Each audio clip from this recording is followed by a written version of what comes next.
Mr. Swazi for 5 minutes. Thank you very much, Madam Chair. I want to thank the witnesses. You've had a long day here today. We really appreciate all the time that you've put in and the preparation you did to get prepared here for today. I believe that climate change is real. I'm excited to hear some of my colleagues are talking more that they believe that climate change is real.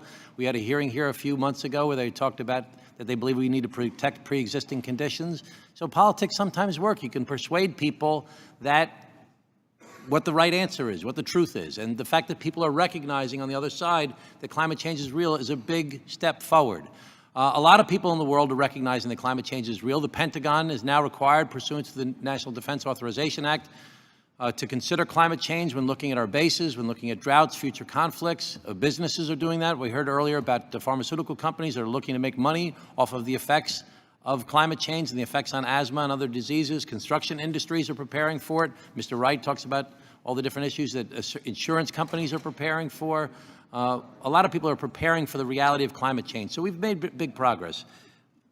It sounds like the Baker-Schultz carbon dividends plan that Mr. Halstead's talking about has a lot of support from a lot of different quarters.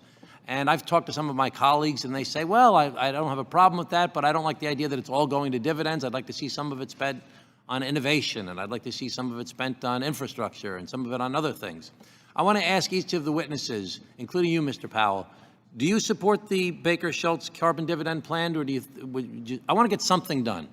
I think climate change is real, and we have to do something and get moving on it right away. And I support the Green New Deal. I support any plan to try and do something to get something done. But I want to know what can get done. Mr. Powell, do you support the Baker-Schultz plan?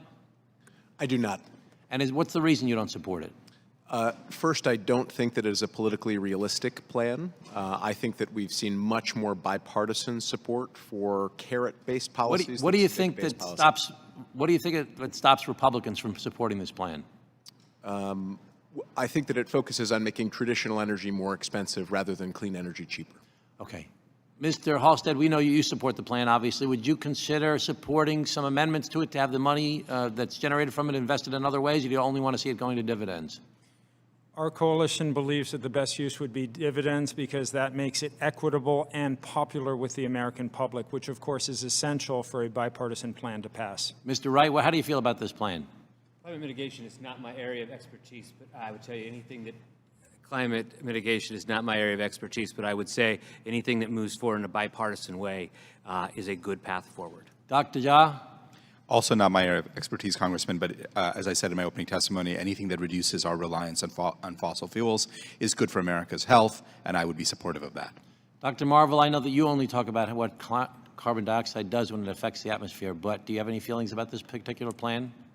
If it can draw down carbon dioxide to the level that we require in order to stay under the warming threshold set by the Paris Agreement, 1.5 and 2 degrees Celsius, I would support it. Mr. Powell, to accomplish Dr. Marvel's objective and the objective of many people that would like to see us prevent this from happening, what would you propose in an alternative separate and apart from the Baker-Schultz carbon dividends plan? If we look at the reality of climate change, unfortunately, one molecule of CO2 produced here in the United States has precisely the same We want to focus on what we can control within our own borders with the United States. And I understand that China's not doing a good job and India's not doing a good job and all these people are not doing good jobs. But we want to do something here in America as Americans. You're an American citizen, right? I am. So we want to do what we can in America. What would you support to try and reduce the carbon footprint in the United States of America? Because you do believe climate change is real. I do. And you believe that it's affected by human activity. Indeed. So what would you like to do to try and reduce the radically reducing the price of clean energy technologies, both which will help us reduce our emissions here at home and so that we can sell those technologies to China. Do you think that it's necessary for government investment in order to radically reduce the cost of clean energy in America? Absolutely. It always has Where would you like to see that money come from? The federal government, Department of Energy, in association with the private sector. Where would the federal government get the money from? The appropriations process and taxpayers. Okay, so we would have to raise taxes, you're suggesting? Well, every year we already spend $5 to $6 billion a year through the Department of Energy. We have a massive deficit. So to do new things like an infrastructure plan in America, we have to generate new revenues. Where would you generate revenues if you don't like the Baker-Schultz carbon dividend idea or a carbon tax to generate the money? Where else could we generate? Or do you like the idea of a carbon tax, just not this plan? No. Do you like any plan to generate new revenues to try and reduce the cost of clean energy in America? I think that there have been interesting proposals in the past to find dedicated revenue streams for energy innovation. Like what? I have 10 seconds left. If you look at the past reports, for example, of the American Energy Innovation Council that Bill Gates and Jeff Immelt led, Okay, thank you very much, everybody. Really appreciate your time and effort on this very important topic that's so essential to the future of the world. Thank you. And